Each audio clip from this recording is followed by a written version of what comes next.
उत्तरे देवाचा प्रसाद आनंदे आनंद वाढवावा. बहुतांच्या भागी लागले जहाज येथे आता काजल वला हो. अलभ्य ते आले दारावरी फुका येथे आता चुका न पाहिजे तुका म्हणे जिव्हा श्रवणाच्या द्वारे माप भरा बरे शिगेवरी बहुतांच्या भागी लागले जहाज येथे आता काजल वला हो. गतेच्या क्रमाने आलेला 973 क्रमांकाचा अभंग आहे. आजपासून त्याचा विचार आपण पाहणार आहोत. मागच्या अभंगात आणि या अभंगामध्ये थोडीशी संगती आपल्याला पाहायला सापडते. मागे शिगोशिग मापाचं वर्णन आहे. याही अभंगामध्ये शिगोशिग मापाचं वर्णन महाराजांनी केलेलं आहे. तुका म्हणे जिव्हा श्रवणाच्या द्वारे माप भरा बरे शिगेवरी असं या अभंगामध्ये आहे. आणि तुका म्हणे माप भरू आले शिगे धारबोळ गंगे पूर्व आहे असं मागच्या अभंगामध्ये महाराजांनी चिंतन केलेलं आहे. म्हणजे शिगोशिग भरलेल्या मापाचं चिंतन तुकाराम महाराजांनी मागच्याही अभंगात केलं आणि याही अभंगामध्ये महाराज ते करायला लागलेले. तर माप कोणतं आहे, शिगोशिग भरायचं माप कोणतं आहे, ते कशानं भरायचं आहे वगैरे वगैरे विचार महाराजांनी अभंगातून सांगितलेला आहे असं आपल्याला चिंतन करता येतं. मागच्या अभंगामध्ये फक्त शिगोशिग भरलेलं माप अशी माझ्या जीवनाची परिपूर्ण अवस्था आहे असं महाराजांनी चिंतन केलेलं आहे. पण या अभंगामध्ये ते माप कशाने भरायचं, कोणत्या द्वारांनी भरायचं, कशाने भरायचं हा सगळा विचार तुकाराम महाराजांनी सांगितलेला आहे. जिव्हा आणि श्रवणाच्या द्वाराने हे माप भरायचं आहे. जीवनाचं माप जिव्हा आणि श्रवणाच्या द्वारे भरायचं आहे आणि शिगोशिग भरायचं आहे असा विचार महाराजांनी इथं सांगितलेला आपल्याला पाहायला सापडतो बरं का. एकंदर आपण जर चिंतन करायला लागलो तर याही अभंगातून तुकाराम महाराजांनी परिपूर्णतेचं चिंतन केलेलं आहे. कारण आनंद वाढवण्याचं म्हणजे आनंदाच्या अभिवृद्धीचे चिंतन महाराज या ठिकाणी बोलायला लागलेले आहेत. मनुष्याचा देह ज्या कारणाने प्राप्त झाला ते सगळंच्या सगळं उद्दिष्ट साध्य करणं हा मनुष्याच्या देहाला प्राप्त झालेल्या जीवाचा कर्तव्याचा भाग आपल्याला पाहायला सापडतो बरं का. इतर सगळ्या शरीराच्या पेक्षा विशेष योग्यता देऊन परमात्म्याने हा देह जीवाच्या स्वाधीन केलेला आहे. तेव्हा मग इतर शरीरामध्ये जे करता येतं ते जर या शरीरामध्ये जीव जर करायला लागला तर त्याला त्याची योग्यता आहे, त्याचं मोठेपण आहे, त्याचं शहाणपण आहे असं आपल्याला म्हणता येत नाही. तेव्हा मनुष्याचा देह ज्या उद्देशाने परमात्म्याने आपल्या हातामध्ये दिलेला आहे असं काहीतरी विशेष शरीरानं माणसाला साधता आलं पाहिजे, जीवाला साधता आलं पाहिजे बरं का. इतर शरीरात सगळीकडे आहाराचा विचार जर आपण करायला लागलो सगळीकडे आहे. निद्रेचा विचार केला सगळीकडे निद्रा आहे. कुठं झोपत नाही सांगाना, कोणता जीव झोपत नाही सांगाना, कोणत्या योनीचा कोणत्या शरीराचा जीव झोपत नाही सांगाना. माणसालाच झोप लागते आणि बाकीच्या शरीरात जन्माला आलेल्या जीवाला झोप लागत नाही असं थोडंच आहे. उलट माझं तर म्हणणं असं आहे, प्रवचनात झोपतो त्याचं नाव माणूस आहे, कुठं किरड्यावर झोपतो त्याचं नाव गाढव आहे. एवढाच बदल आहे. गाढव किरड्यावर झोपत माणूस प्रवचनामध्ये येऊन झोपल एवढाच काय तो बदल होतो. जागा बदलली हो. पण निद्रेचा विचार जर आपण करायला लागलो तर निद्रा नावाच्या गोष्टीचा विचार आपण केला तर निद्रा सगळ्यांच्यासाठी म्हणून समान आहे असं चिंतन आपल्याला करावं लागतं. आहाराचा विचार करा, सर्वांना आहार समानतेनं लागतो. निद्रेचा विचार करा, सर्वांना निद्रा समानतेनं लागते. माणसाला काहीतरी खायला लागतं तसं पशुच्या बाबतीमध्ये खायला लागत नाही का पशुला? पशुपक्ष्यांना सुद्धा खायला लागतं. उलट असं आहे त्यांचा नियमित आहार स्वीकारणारे जे प्राणी असतात त्यांना म्हणतात इतर प्राणी. आणि ठराविक आहाराला सोडून बाकी सगळंच खात बसणारा जो प्राणी त्याला म्हणतात मनुष्य प्राणी. एवढाच बदल आहे. माणसाच्या देहाला आलेल्या प्राण्याला सुद्धा खायला लागतं, इतर प्राण्याला सुद्धा खायला लागतं. इतर प्राण्यालाही निद्रा लागते, माणसालाही निद्रा लागते. भयाचा विचार जर केला तर आपल्यालाही भय निर्माण होतं. इतर प्राण्याच्या ठिकाणी सुद्धा भयाचा संबंध आपल्याला शास्त्रकारांनी सांगितलेला पाहायला सापडतो. कोण घाबरत नाही सांगा ना? माणूसच घाबरतो असं आहे असं नाही. इतर पशुपक्ष्यांच्या शरीरामध्ये भय नाही का? सर्वांना भय. वाघाला सुद्धा भय असतंच ना. आपल्या अंगावर एखाद्या वेळेला समोरून येणारा वाघ पाहिला तो सवताळून जर आपल्या अंगावर आला तर तो वाघ क्रोधी आहे म्हणून आपल्या अंगावर धावून आला, तो बलवान आहे म्हणून आपल्या अंगावर धावून आला असं प्राणीशास्त्रज्ञ म्हणत नाहीत बरं का. प्राणीशास्त्रज्ञ असं म्हणणे त्याला भय वाटतं म्हणूनच तो आपल्या अंगावर धावून येतो बरं का. आपल्याकडून त्याला काहीतरी अपघात होण्याची शक्यता आहे, आपल्याकडून समोरून येणाऱ्या माणसाच्याकडून काहीतरी अपाय होण्याची शक्यता आहे अशी आशंका आल्याच्या योगानं ती आशंका दूर करण्याकरता त्यांना आपल्याला काहीतरी आघात पोहोचवण्याच्या आधी आपणच त्याला आघात पोहोचवून मोकळं करा या भावनेनं तो वाघ आपल्या अंगावर धावून आलेला असतो. म्हणजे तो बलशाली एक क्रोधी आहे म्हणून आपल्या अंगावर धावून येत नाही, त्याला भय आहे म्हणून त्याचं आपल्या अंगावर धावणं झालं असं चिंतन आपल्याला करावं लागतं बरं का. अर्थ काय झाला? इतर प्राण्यांच्याही अंतःकरणात भय आहे आणि मनुष्याच्याही अंतःकरणामध्ये भय आहे. आहार, निद्रा, भय आणि विषय सेवनाचा विचार जर आपण करायला लागला सर्वांनाही विषय सेवन समान आहे. शब्दस्पर्शाधिक सगळ्याच्या सगळ्या विषयाचं सेवन इतर प्राण्याच्या शरीरात जसं अपेक्षित आहे मनुष्याच्या शरीरामध्ये जन्माला आलेला जीव त्याला सुद्धा या सगळ्याच्या सगळ्या विषयाचं सेवन अपेक्षित आहे. मग आहार समान, निद्रा समान, भय सगळ्यांच्या बाबतीमध्ये समान आणि विषय सेवनाचा विचार जर आपण करायला लागलो तर सर्व योनीच्या बाबतीमध्ये विषय सेवनाचा प्रकारही समान आहे. माणसाच्या शरीराला आलेल्या जीवाची योग्यता विशेष काय? बघा तुम्ही, इतर प्राणी आणि मनुष्य शरीर याच्यामध्ये आपण तुलनेनं जर अभ्यास करायला लागलो तर बाकीच्या शरीराच्या पेक्षा मनुष्य शरीराची योग्यता तशी बरीच कमी आपल्याला पाहायला सापडते. शास्त्रकारांनी मात्र सगळ्यात मोठा महत्वाचा देह म्हणून मनुष्य देहाचं वर्णन केलेलं आहे. सगळ्यात मोठा महत्वाचा, अतिशय किमतीचा, अतिशय मूल्याचा, कल्याणाचा असं या मनुष्याच्या शरीराचं शास्त्रकारांनी जरी वर्णन केलेलं असेल तरी बघा, मी तुलनेनं आपल्या समोर विचार ठेवतो. माणसाच्या देहाला तुम्ही मोठा म्हणता की इतर पशुपक्ष्यांच्या शरीराला तुम्हाला मोठं म्हणताय, तर मला तुम्ही विचार सांगा. शरीराचं बळ जर आपण पाहायला लागलो तर माणसाचं बळ जास्त आहे का इतर प्राण्याचं बळ जास्त आहे? मला उत्तर देत चला. कोणाचं बळ जास्त आहे? तुमच्या समोर मी एक रेडा उभा केला तर त्या रेड्याचं बळ जास्त म्हणता की माणसाच्या शरीराचं बळ जास्त म्हणता? रेड्याच्या शरीराचं बळ जास्त आहे. एक वाघ तुमच्या समोर आला तर त्या वाघाच्या शरीराची ताकद जास्त आहे का माणसाच्या शरीराची ताकद जास्त आहे? वाघाची ताकद जास्त आहे. म्हणजे शारीरिक बलाचा विचार जर आपण केला तर आपल्यापेक्षा इतर प्राणी सरस आहेत असं आपल्याला चिंतन करावं लागतं. मला सांगा, इंद्रियाच्या बळाचा विचार करा. आपल्या इंद्रियाची ताकद आणि इतर प्राण्याच्या शरीरात असलेल्या जीवाच्या इंद्रियाची ताकद यांचा तुलनेनं आपण जर अभ्यास करायला लागलो तर आपली ज्ञानेंद्रिय बघा, आपली कर्मेंद्रिय बघा, यांची शक्ती जास्त आहे का पशुपक्षाच्या शरीरामध्ये त्या कर्मेंद्रियाची, ज्ञानेंद्रियाची ताकद जास्त आहे? याचं चिंतन करा. घ्राण आपल्याला वास घेता येतो, आपल्याला वास घेता येतो, इतर प्राण्यालाही वास घेता येतो बरं का. पण वास घेणं हे जे घ्राणेंद्रियाचं काम आहे, या घ्राणेंद्रियाच्या ताकदीचा विचार जर आपण केला तर आपली ताकद, मी तुमच्यासमोर वाघाच्या ताकदीचं वर्णन करतो. वाघाच्या ठिकाणी घ्राणशक्ती अशी विलक्षणतेने शास्त्रांनी, प्राणीशास्त्रज्ञांनी समजावून सांगितलेली आपल्याला पाहायला सापडतं. बघा, एक वाघ आपलं क्षेत्र आखून घेतो. ऐका, जंगलामध्ये राहण्याच्या दृष्टीनं वाघ आपलं स्वतःचं क्षेत्र आखून घेतो. एवढ्या क्षेत्रामध्ये माझी सत्ता आहे, एवढ्या क्षेत्रामध्ये मी राहणार आहे, दुसऱ्या कोणत्या वाघाने या क्षेत्रामध्ये यायचं नाही असं त्यानं ठरवलेलं असतं बरं का.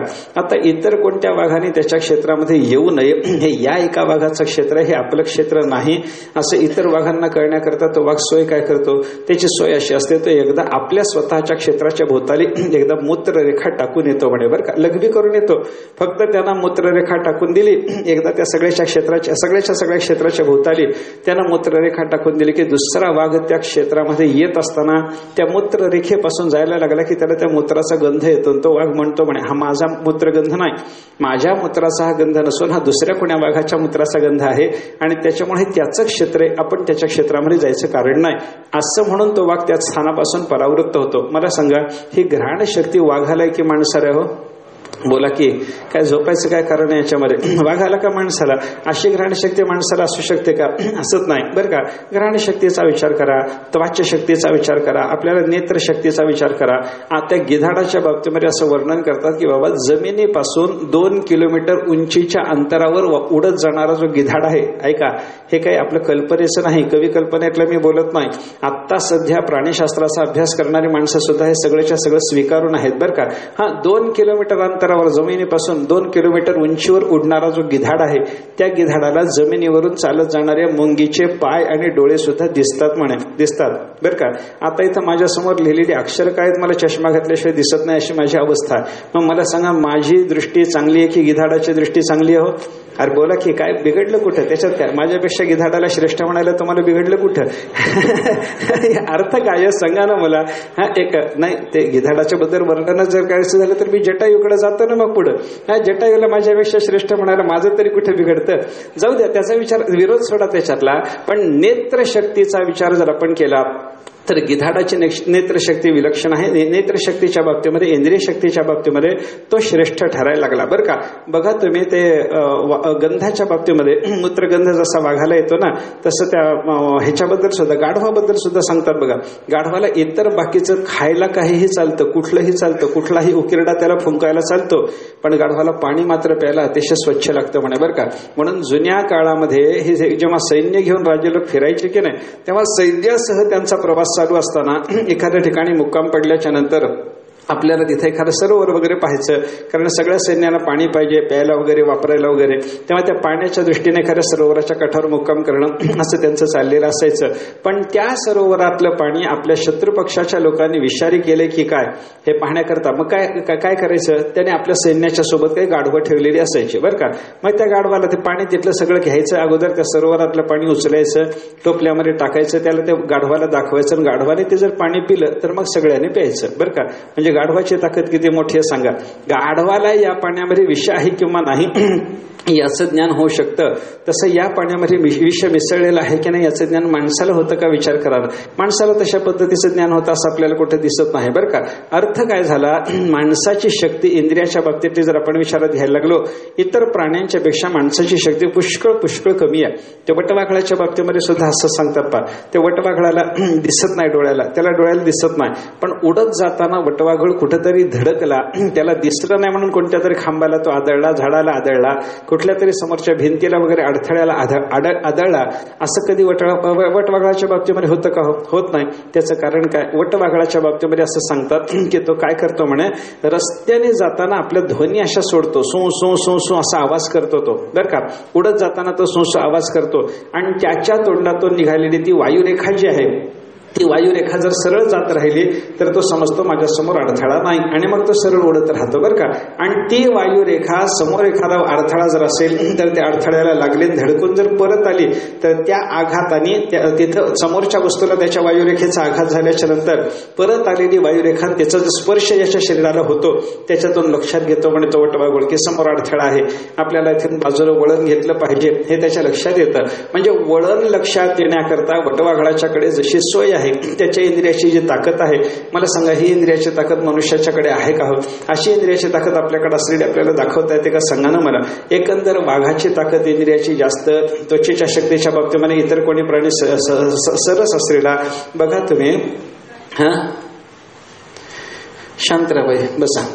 आपल्याला एखाद्या माणसाने समजा खडा मारला तर आपल्याला ज्यानं खडा मारलेला आहे, ऐका, असं आपल्याला एखाद्याने खडा मारल्याच्या नंतर तो खडा आपल्याला लागला समजा शरीराला, बारीकसा असा कुठंतरी लागला, त्याचा जो स्पर्श झाला तो त्या त्वचेच्या ठिकाणी निर्माण झालेला जो स्पर्श आहे त्याची जी खाज वगैरे आहे ती दूर करण्याकरता आपल्याला दुसऱ्या हातानेच खाजवावं लागतं. पण बैलाला खडा मारून बघा बरं, बैल खडा लागल्याच्या बरोबर अंग थरथरवतो का खाजवत बसतो? कसं करतो सांगा ना. त्वचा थरथरवली की त्याचं काम झालं. मला तशी त्वचा थरथरवून दाखवा बरं तुम्ही, कधी करता येतं का? बैलाने जसे कान हलवले, गाई म्हशीने जसे कान हलवले, शेळीनं जसे कान हलवले तसे कान आपल्याला हलवता येतात का? येत नाही. अर्थ काय झाला, इंद्रियाच्या सामर्थ्याच्या बाबतीत जर आपण विचार करायला लागलो तर आपलं इंद्रियाचं सामर्थ्य अतिशय न्यून आहे आणि प्राण्याचं इंद्रियाचं सामर्थ्य विलक्षण असलेलं आपल्याला पाहायला सापडतं बरं का. म्हणजे शारीरिक बलाच्या बाबतीमध्ये इतर प्राणी श्रेष्ठ, मनुष्य कनिष्ठ आहे. इंद्रियाच्या शक्तीच्या बाबतीमध्ये इतर प्राण्यांची शक्ती इंद्रियाची अधिक आहे, मनुष्याची इंद्रियाची शक्ती कमी आहे. अजून थोडंसं चिंतन करा, मनुष्य कुठं श्रेष्ठ दिसतो का मला बघा. शरीराच्या ताकदीत मनुष्य श्रेष्ठ दिसला नाही, इंद्रियाच्या ताकदीच्या बाबतीमध्ये मनुष्याचा श्रेष्ठपणा आपल्याला विचारात घेता आला नाही. मला सांगा, इतर प्राण्याच्या शरीराचे अवयव ते प्राणी मेल्याच्या नंतर किंवा त्या प्राण्याच्या शरीरापासून ते अवयव विलग झाल्याच्या नंतर त्या अवयवाचा जसा उपयोग होतो तशा मनुष्याच्या शरीराच्या अवयवाचा उपयोग होतो का? मला सांगा. इतर प्राण्याची त्वचा, आता आपण इथं आसनावर बसलो, हे वाघाचं आसन आहे, मी ज्या आसनावर बसलो ते वाघाच्या कातडीचं आसन आहे. असं वाघ मेल्याच्या नंतर त्याच्या कातडीचं आसन करून जसं आपल्याला प्रवचनाला बसता आलं तसं एखादा महाराज मेल्याच्या नंतर त्याच्या कातड्याचं आसन करून बसता का? हो, बसता का सांगा ना मला. बसता येत नाही. त्याचं कारण काय, त्याचं कातड अपवित्रच आहे. असं चिंतन आपल्याला करावं लागतं बरं का. म्हणजे काय आहे, वाघाच्या शरीराच्या त्वचेचा उपयोग आहे, माणसाच्या शरीराच्या त्वचेचा उपयोग आहे असं आपल्याला दाखवता येणार नाही बरं का. त्याच्यामध्ये पावित्र्याचा विचार वगैरे आपल्याला करता येत नाही. अवयवाचा विचार करत असताना कमीच ठेवावाच. मनुष्याच्या शरीराच्या अवयवाचा विचार, त्यक्त अवयव, शरीरातून निघून गेलेले अवयव, मृत अवयव, त्या अवयवाचा आपल्याला उपयोग दाखवता येणार नाही, पण प्राण्यांच्या अवयवाचा उपयोग आपल्याला दाखवता येतो. माणसाचे केस, त्याचा काही उपयोग नाही, पण जनावरांच्या केसाचा सुद्धा उपयोग असतो. बघा तुम्ही, पूर्वीच्या काळामध्ये ते अस्वल घेऊन फिरणारी माणसं असायची बघा. दरवेळी आपल्याकडे अस्वल घेऊन यायचा आणि अस्वल घेऊन आला तो दारासमोर काहीतरी खेळ करायला लागला अस्वलाचं की बायका जाऊन त्याचे केस उपटून घ्यायच्या. कशा करता? त्या अस्वलाचे केस म्हणे लहान लेकराच्या गळ्यात बांधले की त्या लेकराला कोणत्याही प्रकारची बाधा होत नाही. मला सांगा, अस्वलाच्या केसानं बाधा होत नाही तशी महाराजाच्या केसानं बाधा होत नाही असं कुठं सांगितलंय का? सांगितलंय का सांगा ना मला. नाही, त्याच्यातले हे काय विनोद सोडून द्या, पण आपल्याला लक्षात काय घ्यायचं आहे, माणसाच्या केसाचा वगैरे आपल्याला काही उपयोग आहे असं दाखवता येत नाही, पण अस्वलाच्या केसाचा म्हणजे प्राण्याच्या केसाचा उपयोग आहे, प्राण्याच्या त्वचेचा उपयोग आहे, प्राण्याच्या नखाचा उपयोग आहे. ऐकी नाही तुम्ही बघा, वाघाचं नख भूषण म्हणून गळ्यामध्ये बांधलं जातं. वाघ मेला त्याचं आपण नख आणलं आणि ते वाघाचं नख भूषण म्हणून गळ्यामध्ये घालता येतं. परमात्मा श्रीकृष्णाच्या गळ्यामध्ये सुद्धा यशोदा मातेनं ते वाघ नख बांधल्याची वर्णन आपल्याला संतांनी केलेली पाहायला सापडतात. आता वाघाचं नख भूषण म्हणून जसं बांधता आलं तसं माणसाचं नख कधी भूषण म्हणून बांधले का? कितीतरी मोठाली नख असणारी माणसं जगामध्ये मी पाहिलेली आहेत. 6 फूट पर्यंत ज्यांनी नख वाढवलेली आहेत, असे का गिनीज बुकामध्ये एका माणसाचं वर्णन आहे, त्याला 6 फूट नख वाढवलं होतं म्हणे. त्याच्या उंचीपेक्षा त्याचं नखच मोठं. आता काय करता, फुटभर नखाची माणसं आपणही पाहिलेली असतील कदाचित बरं का, पण एवढा मोठं नख त्यानं वाढवलं म्हणून त्या नखाचा काही विनियोग करता आला, कोणाला गळ्यात बांधता आलं, त्याचं भूषण करता आलं, असं कधी दिसतं का? म्हणजे काय आहे, मनुष्याच्या शरीराच्या अवयवाचा विचार जर आपण केला तर त्याच्यामध्ये सरसता नाही. प्राण्याच्या शरीराच्या अवयवाच्या ठिकाणी काहीतरी सरसता आपल्याला वेगळ्या पद्धतीने पाहायला सापडते. केसाचा उपयोग आहे, त्वचेचा उपयोग आहे, नखाचा उपयोग आहे, दाताचा उपयोग आहे. ते आयुर्वेदामध्ये सुद्धा ते वाग्भटाने अष्टांग हृदयामध्ये लिहिले बघा. लहान मुलाला दात येताना त्रास होतो बघा, होतो की नाही? काही लहान मुलाला ताप येतो, काही लहान मुलाला जुलाब वगैरे होतात, संडास वगैरे लागते, असं काहीतरी त्रास होतो. तर लहान मुलाला दात येताना होणारा जो त्रास आहे तो जर थांबवायचा असला तर काय करायचं? झोपी जायचं नाही, त्याच्याकरता काहीतरी उपाय करावा लागतो. काय करावा लागतो उपाय सांगा ना? लहान मुलाला दात येण्याकरता अष्टांग हृदयामध्ये सांगितलेला उपाय असा आहे की मेलेल्या वाघाचा एखादा दात मिळाला तर तो मिळवून ठेवा आणि पोराच्या गळ्यामध्ये बांधा. त्या पोराला दात येताना कुठल्याही प्रकारचा त्रास होणार नाही. मला सांगा, वाघाचा दात बांधल्यावर पोराला त्रास होत नाही की माणसाचा दात बांधल्यावर त्रास होत नाही? वाघाचा दात बांधला तरी स्नान करावं लागत नाही, पण माणसाच्या दाताला नसता स्पर्श जरी झाला मेलेल्या माणसाच्या दाताला, टाकून दिलेल्या दाताला स्पर्श जरी झाला तरी पुन्हा स्नान वगैरे करावं लागतं. हा सगळा विचार जर आपण करायला लागलो तर अवयवाचा, देहाच्या अवयवाचा विनियोग होत असताना सुद्धा मनुष्याच्या अवयवाचा विनियोग होत नाही आणि इतर प्राण्यांच्या अवयवाचा विनियोग होतो. हे वेगळेपण जर आपण पाहिलं तर माणूस श्रेष्ठ म्हणता की इतर प्राण्याला श्रेष्ठ म्हणता? एवढंच उत्तर द्या मला. कोण श्रेष्ठ ठरायला लागलं सांगा? देहाच्या बळाच्या बाबतीमध्ये कोण मोठा आहे? इतर प्राणी. इंद्रियाच्या ताकदीच्या बाबतीमध्ये मनुष्य मोठा की इतर प्राणी मोठे? इतर प्राणी. अवयवाचा, शरीराच्या अवयवाचा विनियोग होण्याच्या दृष्टीनं मोठेपणाचं चिंतन जर केलं तर कोण मोठा? मनुष्य प्राणी मोठा का इतर प्राणी मोठे? इतर प्राणीच मोठे. बरं, शरीरामध्ये असणारे हे जे त्यक्त पदार्थ शरीरातून बाहेर पडणारे, हा आपला घाम म्हणा, आपला श्लेष्म म्हणा, आपला कफ म्हणा, आपलं पित्त म्हणा, मलमूत्र म्हणा, यांचा विनियोग जर आपण पाहायला लागलो तर इतर प्राण्यांच्या या त्यक्त पदार्थाचा विनियोग आहे की माणसाच्या त्यक्त पदार्थाचा विनियोग आहे? सांगा ना मला. कोणाचा? काय शेण आणून आपल्याला सारवायचं झालं तर गाईचं शेण, म्हशीचं शेण आणून घर सारवता का माणसाच्या शेणाने घर सारवता? कसं करता सांगा ना मला. हा इतर प्राण्याच्या शेणाचा विनियोग आहे. बघा तुम्ही, त्या गायीच्या पासून निर्माण होणारे 5 पदार्थ, त्याला पंचगव्य म्हणतात बघा आपल्याकडे. गव्य म्हणजे गायीपासून निर्माण होणारे पदार्थ बरं का. त्या गायीपासून निर्माण होणाऱ्या 5 पदार्थाचं मिश्रण करायचं. त्याच्यात गायीचं दूध आहे, गायीचं दही आहे, गायीचं तूप आहे आणि 2 पदार्थ गायीचं मल आणि मूत्र म्हणजे शेण आणि गायीचं मूत्र, गोमूत्र आणि गोमय, या 5 पदार्थाचं समंत्रक मिश्रण असतं. एक पदार्थ घेत असताना त्याच्याकरता वेगळा वेगळा मंत्र आहे बरं का. गंधद्वाराम मंत्र म्हणायचा आणि गोमय घ्यायचं, गायत्री मंत्र म्हणायचा, त्याच्याने गोमूत्र घ्यायचं, आप्याय स्वसम येतो ते मंत्राचा उच्चार करता करता आपल्याला दूध घ्यावं लागतं वगैरे वगैरे मंत्र आहेत. ते आता सांगत बसायचं मला काही कारण नाही. एका मंत्राचा उच्चार करत करत एक पदार्थ गायीच्या पासून निर्माण झालेला त्याच्यामध्ये मिसळायचा आणि या मिसळलेल्या 5 गव्य पदार्थाचं जे मिश्रण सिद्ध झालं, समंत्रक मिश्रण जे तयार झालं, त्याला पंचगव्य ही संज्ञा आली. त्या पंचगव्याचं प्राशन असतं. आपल्याकडे कोणतंही कर्म करायला प्रारंभ करत असताना आपली सगळी शुद्धी व्हावी, आपल्या हाडामासामध्ये खिळत बसलेलं पाप सुद्धा शरीरातून निघून जावं, याच्याकरता ते पंचगव्य मेलनन पंचगव्याचं प्राशन करायला सांगितलेलं आहे बरं का. ते पंचगव्य पीत असताना आपल्या हातात घेतल्यावर मंत्रच म्हणावा लागतो. यत्त्वगस्थि गतम पापम देहे तिष्ठति मामके प्राशनात पंचगव्यस्य दहत्यग्नि रिवेंधनम. त्याच्याकरता मंत्रास आपल्याला म्हणावा लागतो, माझ्या हाडामासामध्ये खिळून राहिलेले जे पाप आहे, यत्त्वक अस्थि गतम पापम. अस्थि त्वक, त्वचेमध्ये असलेलं पाप, हाडामध्ये असलेलं पाप, देहे तिष्ठति मामके, माझ्या शरीरामध्ये असं हाडामासात खिळून राहिलेले जे पाप आहे, प्राशनात पंचगव्यस्य, या पंचगव्याचं मी प्राशन केल्याच्या योगानं दहती अग्निही इव इंधनम. अग्नी ज्याप्रमाणे इंधनाचा दाह करतो त्याप्रमाणे हे पंचगव्य माझ्या शरीरात प्रविष्ट झाल्याच्या नंतर हाडामासात त्वचेत खिळून राहिलेल्या सगळ्या पापाच्या नाशा नाशाकरता समर्थ आहे. मला सांगा, याच्यामध्ये गोमूत्र आणि गोमय हे आपल्या हाडामासात खेळून राहिलेल्या पापाच्या नाशाकरता समर्थ म्हणून सांगितलं, तसं माणसाच्या मूत्राच्या बाबतीमध्ये, माणसाच्या शेणाच्या बाबतीमध्ये असा काही विचारशास्त्रकारांनी केलेला आपल्याला पाहायला सापडतो का? सांगा ना मला. कोणत्या प्रकारचा विचार नाही, त्यक्त पदार्थाचा विचार करा. ऐका, ते गाईचं जे पित्त असतं ना, त्या गाईच्या पित्ताला गोरोचन म्हणतात बघा. गोरोचनाचा तिलक असतो, गंध लावायला सांगितले गोरोचनाचं आपल्याला शास्त्राने, बरं का. त्याला पवित्र मानलेला आहे. गाईच्या पित्ताला पावित्र्य यानं ओकून टाकलेलं, ओ करून ओकून टाकलेल्या पित्ताला काही पावित्र्य कुठं आहे का? काहीच नाही. माणसाच्या पित्ताला पावित्र्य नाही, गाईच्या पित्ताला पावित्र्य आहे. हा, माणसाच्या शेणाला पावित्र्य नाही, गाईच्या शेणाला पावित्र्य आहे. माणसाच्या मूत्राला पवित्रता नाही, गोमूत्राला मात्र पवित्रता. हे सगळं चिंतन जर आपण करायला लागलो तर त्यक्त पदार्थाचा विनियोग होताना सुद्धा, उपयुक्तता विचारात घेताना माणसाच्या त्यक्त पदार्थाला महत्व नाही, तर इतर प्राण्याच्या त्यक्त पदार्थाला सरसता आपल्याला पाहायला सापडतंय. अर्थ काय झाला सांगा मला. देहाचं बळ बघा, इतर प्राणी श्रेष्ठ. इंद्रियाचं बळ बघा, इतर प्राणी श्रेष्ठ. अवयवाच्या विनियोगाचं चिंतन करा, इतर प्राण्याला श्रेष्ठता. आणि त्याचप्रमाणे शेवटचं आत्ता आपण पाहिलेलं चिंतन जर पाहिलं तर शरीरातून बाहेर टाकून दिलेल्या पदार्थाच्या पवित्रतेचं चिंतन करा. इतर प्राण्याच्या शरीरातून बाहेर पडलेल्या पदार्थाला सुद्धा पवित्रता वगैरे आपल्याला पाहायला सापडते. आणि या दृष्टीनं जर चिंतन केलं आपण, असं जर चिंतन पाहायला लागलो तर माणूस श्रेष्ठ की दुसरे प्राणी श्रेष्ठ, इतर प्राणी श्रेष्ठ आहेत असं आपल्याला चिंतन करावं लागतं. पण शास्त्रामध्ये इतर प्राण्याच्या श्रेष्ठतेचं वर्णन आहे का मनुष्याच्या श्रेष्ठतेचं वर्णन आहे याचा विचार करा. वाघ मोठा श्रेष्ठ आहे असं वर्णन केलं का? मनुष्य देहाची श्रेष्ठता सांगितली, मनुष्य देहाची श्रेष्ठता सांगितलेली. दुर्लभ म्हणून इतर शरीराचं वर्णन केलं की मनुष्याच्या शरीराचं वर्णन केलं हो. पावलो हा देह कागटाळी न्याय, पावलो वाघाचा देह कागटाळी न्याय का? नाही, पावलो हा देह मनुष्याचा देह आपल्याला कागटाळी न्यायाला प्राप्त होता अशा पद्धतीचं वर्णन आहे. कागटाळी न्याय म्हणजे काय? काग आणि टाळी. हा कागटाळी न्याय मराठी भाषेतही घेता येतो. कागटाळी न्याय काकतालीय न्याय या संस्कृत न्यायाचं सुद्धा एक रूपांतर म्हणून आपल्याला स्वीकारात घेता येतं. बरं का.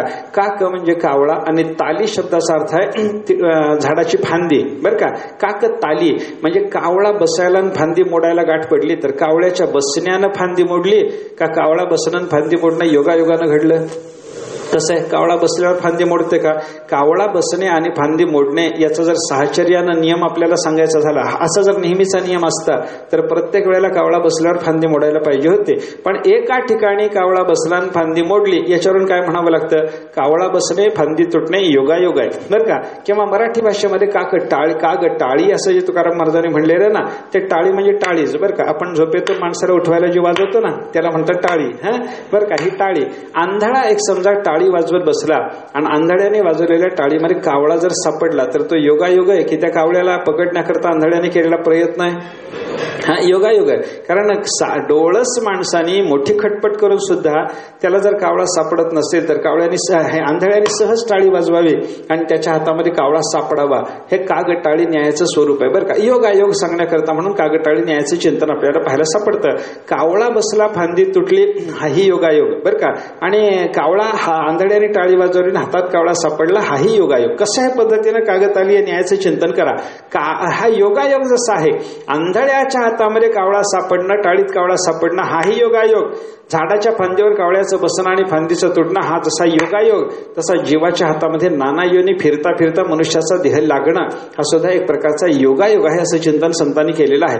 मला सांगा, हे योगायोगाचं चिंतन, महत्वाचं चिंतन, मोठेपणाचं चिंतन इतर शरीराच्या बद्दल न करता शास्त्रकारांनी आणि संत महात्म्याने मनुष्याच्या देहाच्या बाबतीमध्ये जे केलं त्याचं कारण काय असावं याचा विचार करा. माणसाचा देह वेगळ्या योग्यतेचा आहे. बरं का. इतर प्राण्यांना जे साधता येत नाही ते मनुष्याच्या देहामध्ये साधता येतं. मला सांगा, धर्माचं अनुष्ठान करायचं इतर शरीरात की मनुष्याच्या देहात?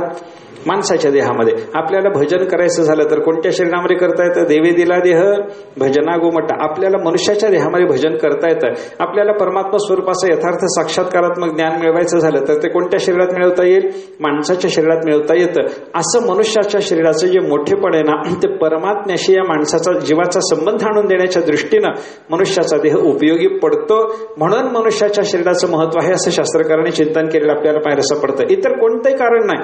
शरीराच्या बळाचा, इंद्रियाच्या बळाचा, अत्यक्त पदार्थाचा, अवयवाच्या विनियोगाचा कोणताही विचार करून माणसाचा मोठेपणा विचारात घेता येणार नाही. ऐका, माणसाचा मोठेपणा कुठं आहे तर मनुष्याला इतर शरीराच्या पेक्षा विशेष योग्यता म्हणजे परमात्म्याला जाणण्याची योग्यता आहे. बरं का, परमात्म्याला आपण जाणू शकतो. म्हणून भागवतामध्ये वर्णन आपल्याला पाहायला मिळतं. देवाने सगळी शरीरं निर्माण केली.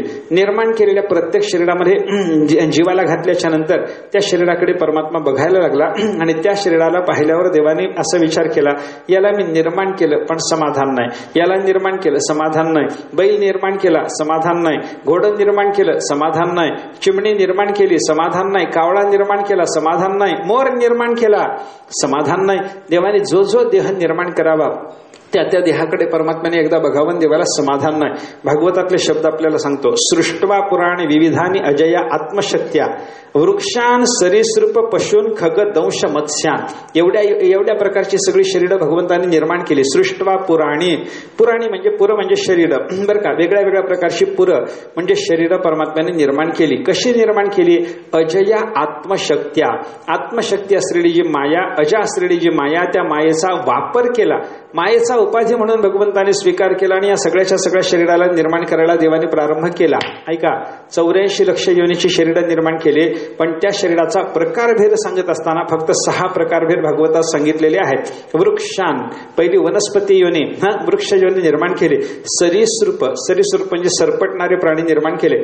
सरपटणाऱ्या प्राण्यामध्ये मग ते पाल येईल, त्याच्यामध्येच उंदीर येईल, त्याच्यामध्येच आपल्याला सर्प पाहायला सापडते. हे सगळे सरपटणारे प्राणी भगवंताने निर्माण केले. वृक्षान सरीसृप. त्याच्यानंतर पशून, चतुष्पाद प्राणी निर्माण केले. 4 पाय असलेले बैल वगैरे प्राणी त्यांना भगवंताने निर्माण केलं. वृक्षान सरीसृप पशून.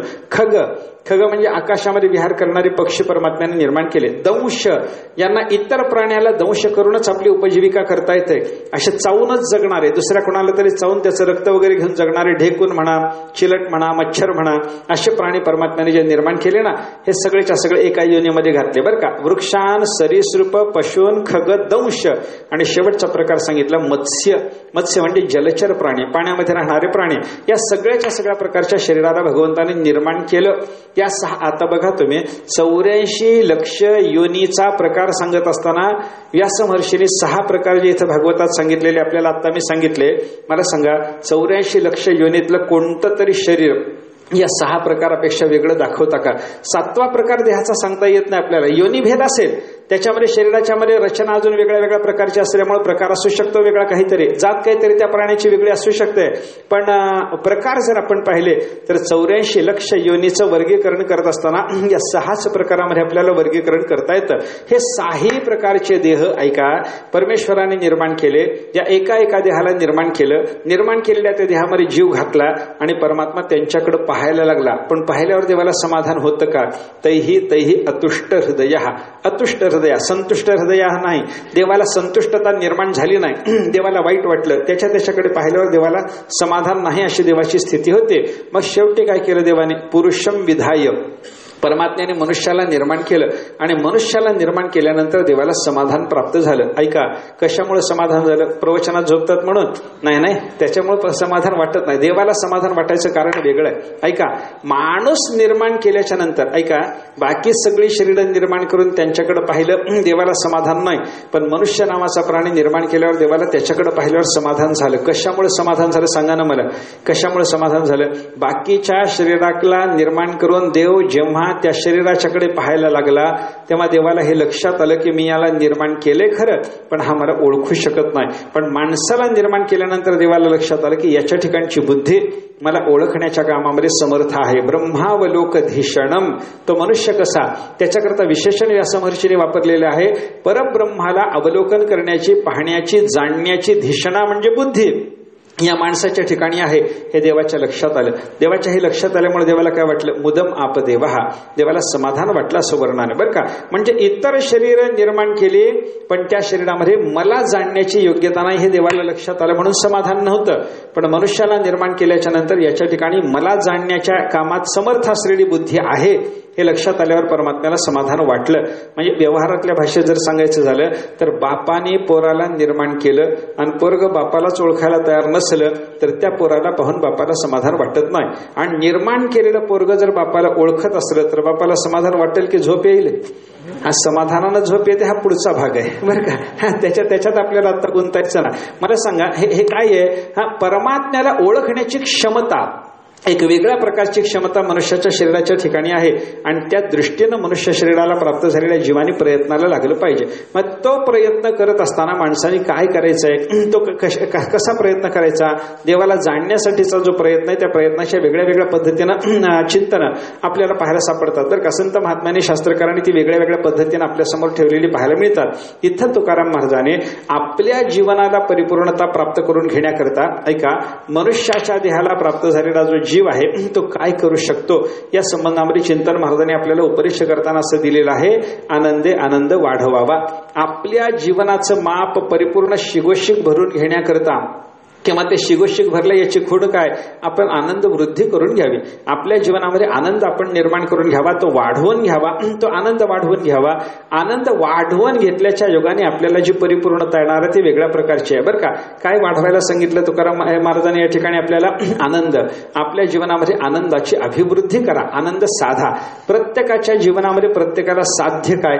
आपल्याला मिळवायचं काय? मला दुःख नको, मला सुख पाहिजे. प्रत्येकालाच वाटतं ना आपल्याला आनंद असावा. बघा मोक्ष म्हणजे काय? सर्वांना अभिलषित असलेली वस्तू कोणते?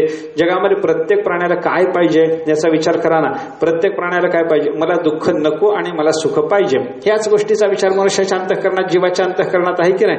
सर्व प्राण्यांचा विचार करा, कोणत्याही जीवाचा विचार करा. प्रत्येकाच्या मनामध्ये अभिलाषा काय? ते शास्त्रकाराच्या भाषेत जर बोलायचं झालं तर साधारण इच्छा आणि असाधारण इच्छा. जीवाच्या साधारण इच्छेचा विचार आणि असाधारण इच्छेचा विचार करा. असाधारण इच्छा प्रत्येकाची बदलत जाते आणि साधारण इच्छेचा विचार जर केला तर सर्वांच्या अंतःकरणामध्ये असलेली एकमेव इच्छा, ती एकच इच्छा कोणती आहे? सर्वांच्या अंतःकरणामध्ये असलेली एक इच्छा कोणती? मला दुःख नसावं, मला सुख असावं. एवढीच इच्छा प्रत्येकाच्या अंतःकरणात आहे का? इथं बसलेल्या सगळ्या लोकांच्या अंतःकरणात ते एकच इच्छा मला सांगा असं जर मी विचारलं तुम्हाला तर तुम्ही काय सांगता? सर्वांच्या अंतःकरणात एकच इच्छा. इथं बसलेले सगळे लोक जे आहेत हा ते बिरबल बादशाहच्या गोष्टीत एक कथा आहे पहा. काय झालं? एकदा बिरबलाचे बादशाहचा दरबार भरला होता. सगळे येऊन बसले आणि सगळे येऊन बसल्याच्या नंतर बादशाहने ते सगळ्या लोकांना रोज त्याच्या मनात काहीतरी शंका असायची, प्रश्न असायचा. राजा तो प्रश्न मांडायचा आणि सगळेजण त्याचा विचार करायचे. कोणाला उत्तर देता आलं तर बरं असं राजा म्हणायचा. पण बहुतेक काय व्हायचं? कोणालाही उत्तर देता यायचं नाही. शेवटी बिरबलाची वेळ आली की बिरबल उत्तर द्यायचा. असंच झालं त्या दिवशी. बादशाहने सभेमध्ये आल्या आल्या सगळ्या लोकांना प्रश्न मांडला. माझ्या अंतःकरणामध्ये आज एक शंका आहे, एक प्रश्न आहे. त्या प्रश्नाचं सर्वांच्याकडून मला उत्तर अपेक्षित आहे. कोण उत्तर देऊ शकता सांगा मला. राजाने विचारलं, सांगितल्याबरोबर सगळे कान टवकारून ऐकायला लागले. काय प्रश्न आहे बादशाहच्या अंतःकरणात निर्माण झालेला? ऐकू तरी म्हणे. आपण काय कमी विद्वान आहोत का? आपण काय बुद्धी कमी आहे का आपल्याला? कितीतरी चातुर्मास आपले झालेले आहेत, आपल्याला उत्तर देता येत नाही, असं कसं होईल? असा विचार करून सगळे तिथं बसलेले लोक असे उत्तर देण्याकरता तत्पर असताना बादशाहने प्रश्न टाकला. म्हणे इथं दरबारात बसलेले एवढे लोक आहेत, त्या सर्वांच्या अंतःकरणावर आत्ता काय विचार आहे? एक विचार सर्वांच्या अंतःकरणात असलेला, तोच विचार सर्वांच्या अंतःकरणात असावा असा एक विचार शोधून मला सांगा.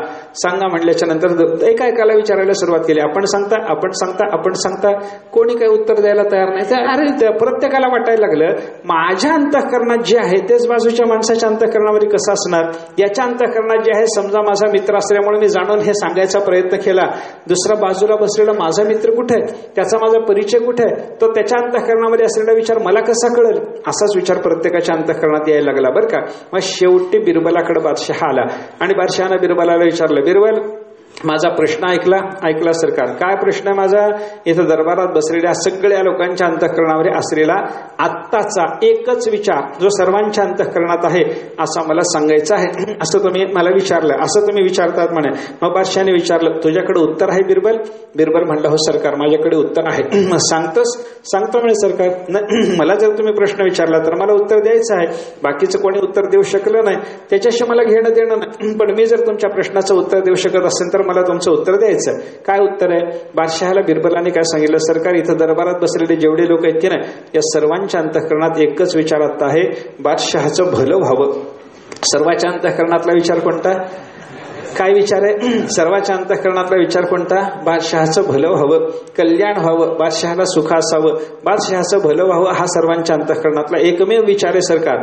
आणि तुम्हाला जर शंका असली तर विचारून बघा.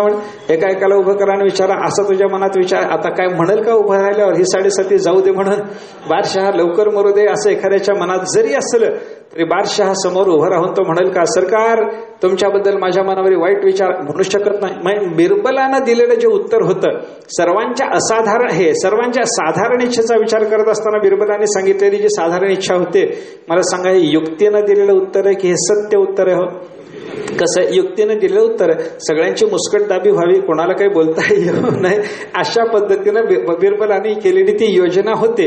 हा भाग वेगळा आहे. पण सर्वांच्या अंतःकरणात असलेली एकमेव इच्छा, जी साधारण इच्छा म्हणता येते, अशी इच्छा निवडून शोधून सांगा म्हणल्याच्या नंतर शास्त्रकाराने जो विचार मांडलेला आहे तो विचार मात्र यथार्थ विचार आपल्याला पाहायला सापडतो. शास्त्रकार काय सांगतात? प्रत्येकाच्या अंतःकरणात मोक्षाची इच्छा आहे. आणि मोक्षाची इच्छा म्हणजे काय? माझी दुःख निवृत्ती व्हावी, मला सुखप्राप्ती व्हावी. दुःख निवृत्तीपूर्वक सुखप्राप्ती एवढंच नाही, त्याच्यात पण अजून त्याला विशेषणं जोडलेली आहेत. आत्यंतिक दुःख निवृत्तीपूर्वक परमानंदाची प्राप्ती मला झाली पाहिजे, अशी प्रत्येक प्राण्याची जगामध्ये इच्छा आहे. बघा तुम्ही, जगात एक तरी माणूस तुम्हाला मी या इच्छेच्या पलीकडचा पाहायला सापडतो का? कोणत्याही जीवाचं तुम्ही चिंतन करा, मला दुःख पाहिजे असं एका तरी जीवाला वाटतं का? मजलागी दुःख व्हावे ऐसे कोणी भावी ना जीवे, मला दुःख असावं अशी भावना कोणाच्या तरी अंतःकरणात निर्माण होते का? कोणालाही निर्माण होत नाही. सुखम सर्वाय रुच्यते.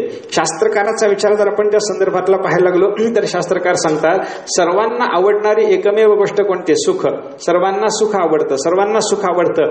प्रत्येकाला सुखाची अभिलाषा असलेली आपल्याला पाहायला सापडते बरं का. म्हणून प्रत्येकाला दुःख निवृत्तीपूर्वक सुखाची अभिलाषा आहे. माझं दुःख गेलं पाहिजे, मला सुख मिळालं पाहिजे, अशा पद्धतीची अभिलाषा प्रत्येकाच्या अंतःकरणात आहे.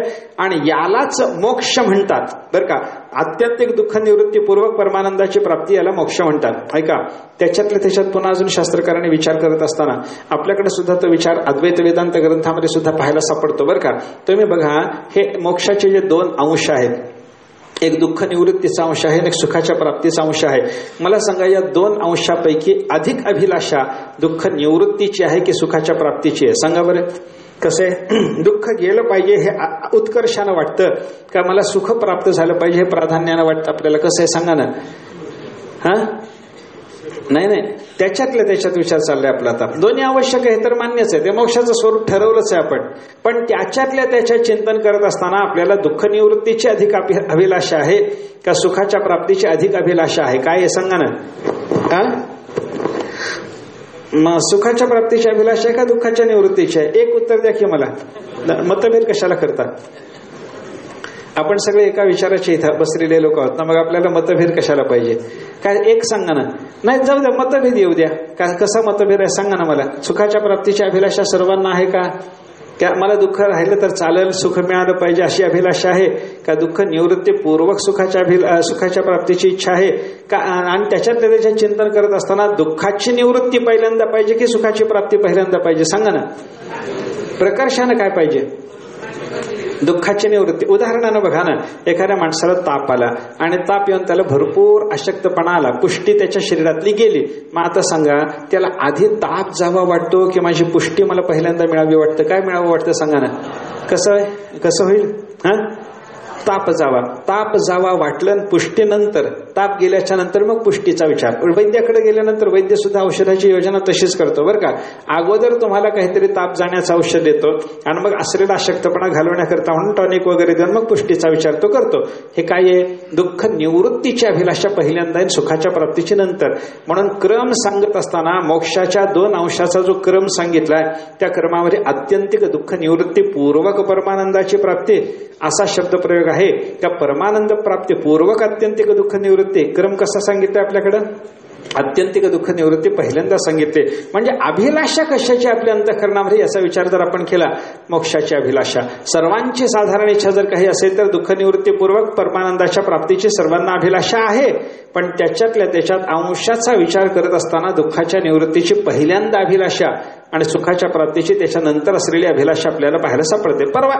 काही असो, पण प्रत्येकाला सुखाची अभिलाषा आहे. म्हणून ते संक्षेप शरीरातलं एक नेहमीचं वचन आहे पहा, इह जगती सर्व एव जंतुः निरतिशयम सुखम उत्तमम ममास्तो उपरमत तथोपघात रूपम विषयज दुःखमिति स्पृहां करोति.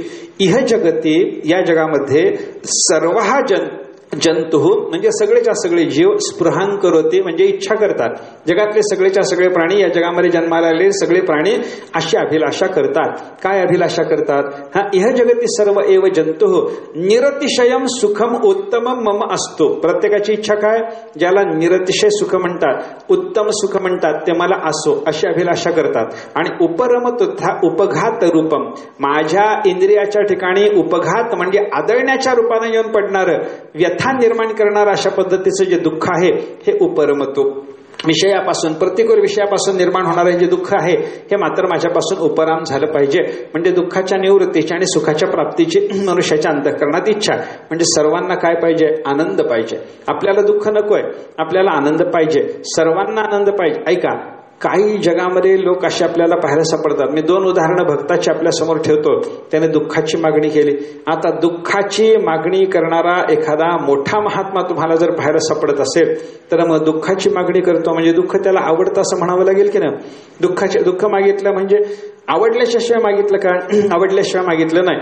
कुंतीचं तुम्ही उदाहरण बघा. कुंतीनं भगवंताला काय सांगितलं? देवा मला संकटच असू द्या म्हणे. विपद संतन शाश्वत तत्र तत्र जगद्गुरु. परमात्मा मी जिथं कुठं असेल तिथं मला संकट द्या, संकट द्या. सगळं कोणत्या अवस्थेत मी राहू द्या, कुठेही असू द्या, मला सदा सर्व काळ माझ्याकडे देवा तुम्ही संकट पाठवा. कुंती मातेची ही मागणी आपल्याला पाहायला सापडते. आता कुंतीनं संकटाची मागणी केली म्हणजे दुःख मागितलं की नाही? हो नाही म्हणा की. संकट मागितलं म्हणजे दुःख मागितलं की नाही? सांगा ना. मागितलं. मग दुःख मागणारी कुंती आहे म्हणजे कुंती भक्त आहे, भगवंताची आवडती आहे आणि देवाला आवडती असणारी कुंती माता ज्या अर्थी दुःख मागते त्या अर्थी दुःख कोणाला तरी आवडणार आहे असं आपल्याला लक्षात घ्यावं लागेल की नाही? घ्यावं लागतं. असं जर कोणी म्हणलं तर त्याला उत्तर असं आहे, कुंतीनं दुःखा करता मागितलं नाही. ऐका, कुंती माता दुःख कशा करता मागते? देवाला त्यानं पुढं सांगितलं त्याचं कारण. दुःख मागण्याचं कारण सांगत असताना कुंती मातेनं त्याच्या पुढं असं सांगितलेलं आहे, भवत दर्शनम यस्यात पुनर्भव दर्शनम.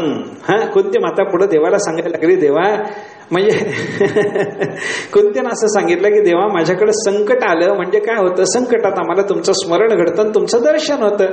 मग तुमच्या दर्शनाकरता संकटाची मागणी करणारी कुंती माता, देवाच्या दर्शनाकरता संकटाची मागणी करणारी कुंती माता, मला सांगा ती संकटाकरता संकट मागायला लागली की देवाच्या दर्शनाकरता संकट मागायला लागली? मग तिची इच्छा सुखाच्या प्राप्तीची की दुःखाची आहे? दुःख प्राप्त व्हावाशी अभिलाषा तिला दिसते का? दिसत नाही. बरं का. दुसरं उदाहरण तुम्हाला सांगतो रंतीदेव नावाच्या राजाचं. रंतीदेव नावाचे राजे फार मोठे अधिकारी, श्रेष्ठ भगवत भक्त. या रंतीदेव नावाच्या राजाने काय केलं?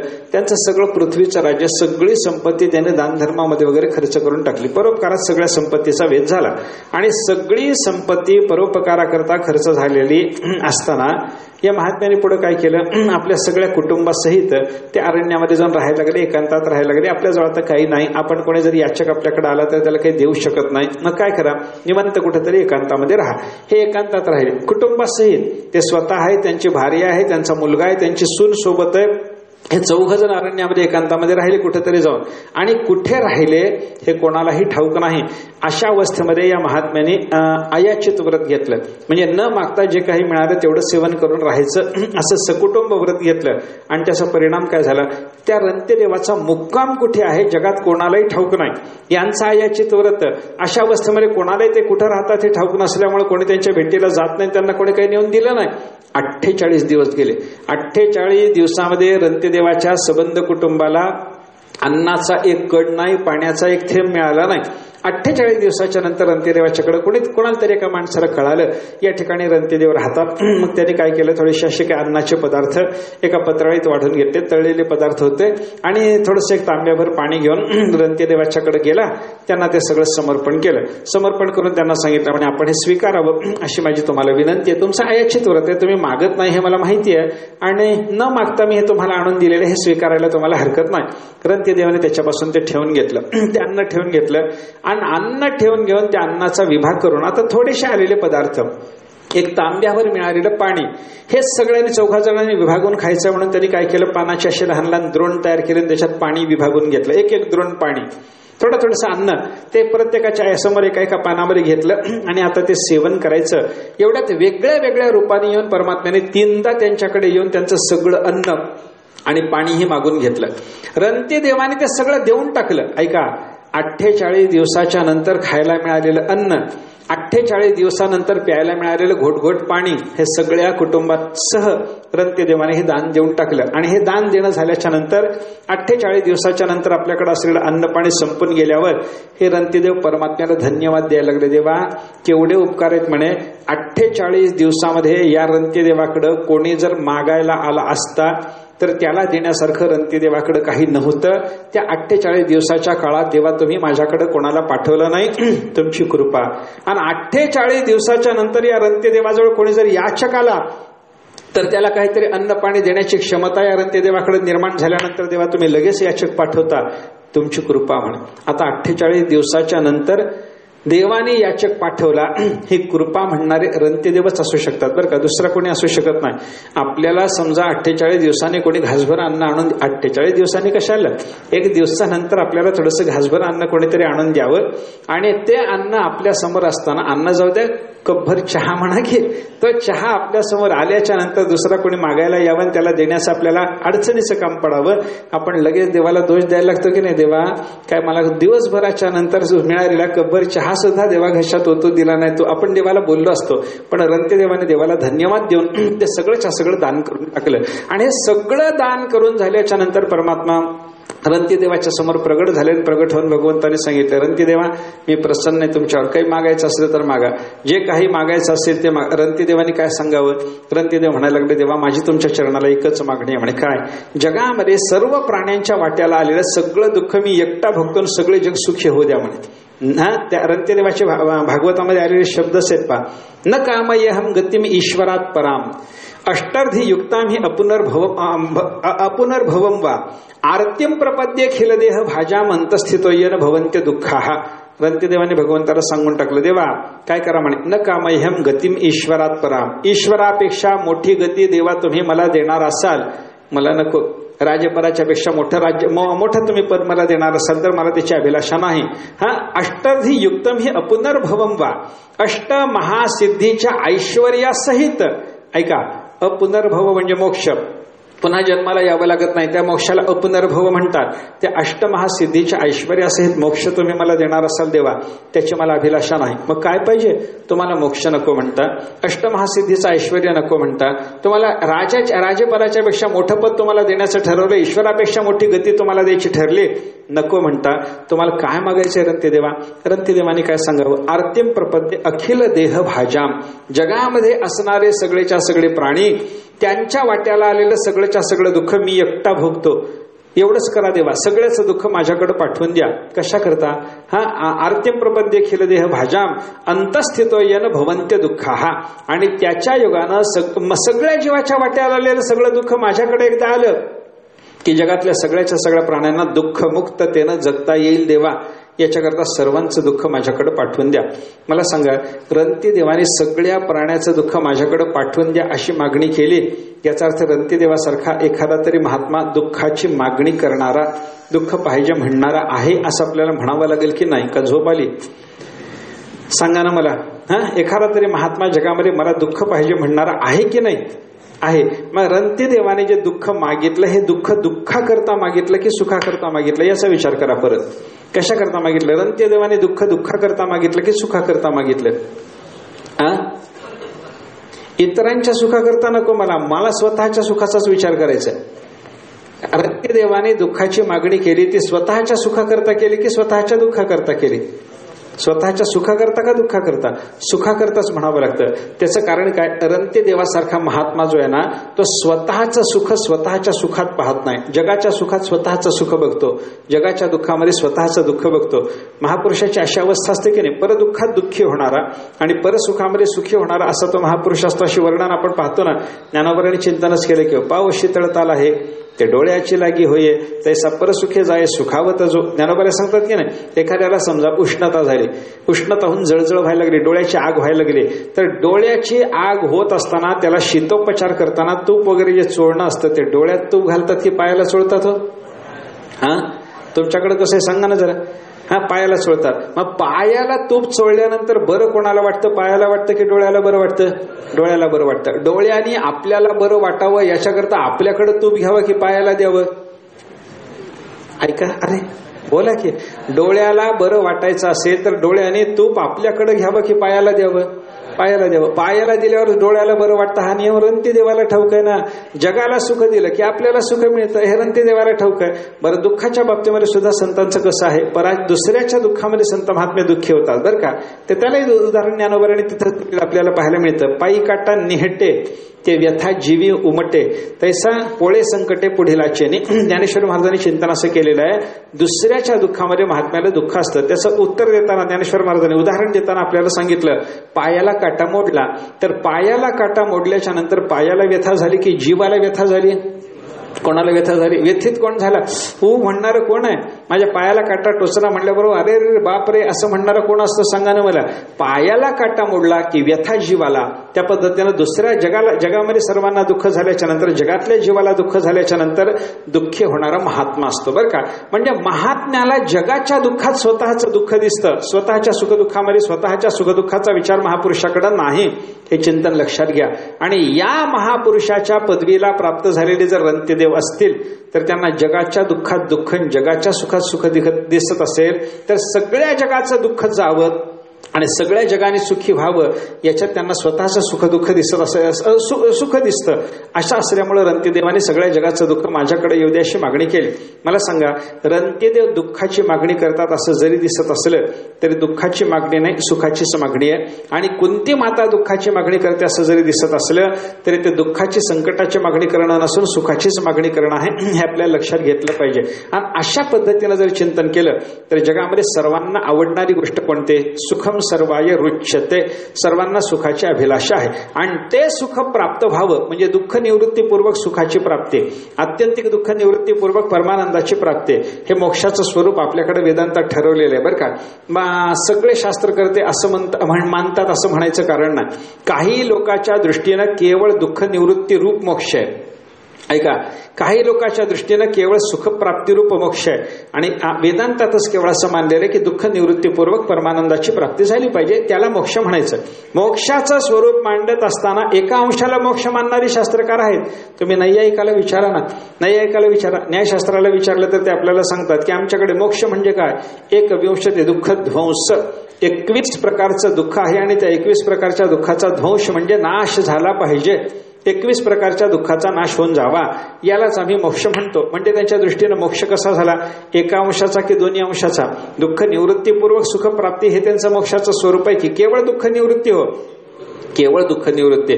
काही लोकांच्या मते कसं आहे, दुःख राहिलं तर हरकत नाही पण सुख मिळालं पाहिजे बरं का. दुःख असू द्या, दुःख असू द्या, दुःख असेल तरच सुखाची किंमत आहे. त्याने त्याच्याकरता उदाहरणे सांगितलेलं आपल्याला पाहायला सापडतं बरं का. सुखम ही दुःखान्यनुभूय शोभते घनांधकारेष्विव दीपदर्शनम.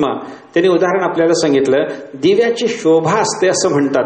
हा, मला हो नाही म्हणा बरं. दिवा शोभून दिसतो, आपण चांगला सुंदर दिवा लावला, हा स्नेहसूत्र वन्ही एका ठिकाणी करून जो दिवा करायचा असतो तो दिवा लावला, एक पणती घेतली, त्याच्यात चांगलं तिळाचं तेल टाकलं, त्याच्यात चांगली वात लावली आणि मग ती वात पेटवली. पेटवल्याच्या नंतर तो दिवा शोभला की नाही मला सांगा? शोभला ना. हा दिवा शोभतो, गोष्ट खरी आहे. पण हा दिवा उजेडात लावल्यावर शोभतो की अंधारात लावल्यावर शोभतो? घनांधकारेषु इव दीपदर्शनम. दाट अंधकार असावा आणि मग दाट अंधकारामध्ये दिवा लावल्यावर तो जसा शोभावा तसं आपल्या जीवनामध्ये दुःखाचा दाट अंधार भरपूर असावा, मग त्याच्यामध्ये टिमटिमत्या दिव्यासारखं सुख आलं, शोभून दिसतं म्हणे. सुखम ही दुःखाने अनुभूय शोभते. सुख दुःखाचा अनुभव घेतल्याच्या नंतरच शोभतं. घनांधकारेषु इव दीपदर्शनम. दाट अंधकारामध्ये जसा दिवा शोभून दिसावा त्याप्रमाणे दुःखाच्या काळोखामध्ये टिमटिमत्या दिव्यासारखं प्राप्त झालेलं सुख शोभून दिसणारं आहे, हा विचार लक्षात घ्या. आणि हा विचार करणारे जे पूर्वमीमांसकासारखे शास्त्रकार आपल्याला पाहायला सापडतात त्यांच्या दृष्टीनं मोक्षाचं स्वरूप काय? दुःख निवृत्तीपूर्वक परमानंदाची प्राप्ती का आनंदाची प्राप्ती, यालाच ते मोक्ष म्हणतात. त्यांच्या दृष्टीनं विचार करा, ते केवळ आनंदाच्या प्राप्तीला मोक्ष म्हणणारे आपल्याला पाहायला मिळतात बरं का. म्हणजे काही लोकांनी दुःखाच्या नाशालाच मोक्ष म्हणलं. खूप झोप यायला लागली हो आज, फारच झोप आहे, काय करावं काही कळायला मार्ग नाही. नाही, 8 दिवसाच्या सुट्टीचा परिणाम असेल करायचा. म्हणजे काय असतं, माणसाला जे सवय लागली ना ती सवय कायम राहते म्हणतात थोडी. ते 8 दिवसाच्या नंतर 8 दिवसामध्ये आपण ही वेळ करायची झोपेला निवडलेली असली तर ती अजून टिकली तर काही अडचण नाही. मला काही अडचण नाही, कारण मला ते झोपून ऐकता येतं हे मला माहिती आहे. ते उदाहरण वगैरे सांगत बसत नाही, जाऊ दे आता, ते कधीतरी पुन्हा बघू. आता आपली वेळ झाली, कशाला ते लांबत बसता. दुःख निवृत्ती आणि सुखाची प्राप्ती याच्यापैकी एका अंशाला मोक्ष म्हणणारे शास्त्रकार जे आपल्याला पाहायला सापडतात, त्यात न्यायशास्त्राचा विचार केला तर ते म्हणतात दुःख नाश हाच मोक्ष, आणि पूर्वमीमांसेसारख्या शास्त्राचा विचार केला तर ते म्हणतात सुखाची प्राप्ती हाच मोक्ष. पण अद्वैत वेदांतासारखा किंवा उत्तर मीमांसा शास्त्राचा विचार जर एकंदरीत आपण पाहिला तर दुःख निवृत्ती पूर्वक परमानंदाची प्राप्ती याला मोक्ष म्हणावं. मला सांगा, या मोक्षाच्या दुसऱ्या अंशाचा विचार करत असताना तिथं काय सांगितलंय? आनंदाची प्राप्ती. आनंदाची प्राप्ती म्हणत असताना नुसतं आनंदाची प्राप्ती म्हणले की त्याला काही विशेषण जोडले हो? परमानंद प्राप्ती. आणि परमानंदाची प्राप्ती याचाच अर्थ आनंद वाढवणं. आनंद वाढवावा. इथं तुकाराम महाराजांनी आनंद वाढवावा जे म्हणले की नाही, हे आनंदाची अभिवृद्धी म्हणजे काय? परम आनंद. त्या परम आनंदापर्यंत आनंदाला नेऊन पोहोचवण्याकरता आनंद वाढवला पाहिजे. हा आनंद वाढवता कसा येतो? हो, वाढला जर असेल तर त्याच्यामध्ये घट झाली असे म्हणावं लागेल. घट होती म्हणूनच वाढ करता आली असं आपल्याला चिंतन करावं लागेल की नाही. मग वाढणारा घटणारा जो आनंद आहे तो क्रियाजन्य की ज्ञानजन्य? पुन्हा विचार करा. याच्यामध्ये घट आणि वृद्धी व्हायला लागली.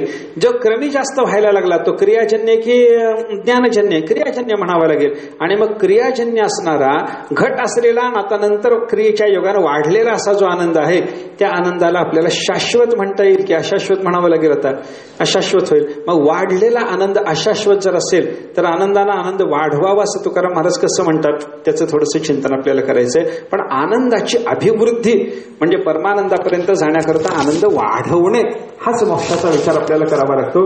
आणि ते मोक्षाचं स्वरूप लक्षात घेतल्याच्या नंतर आनंदाची अभिवृद्धी म्हणताना मग तिथं क्रियाजन्यता येते का?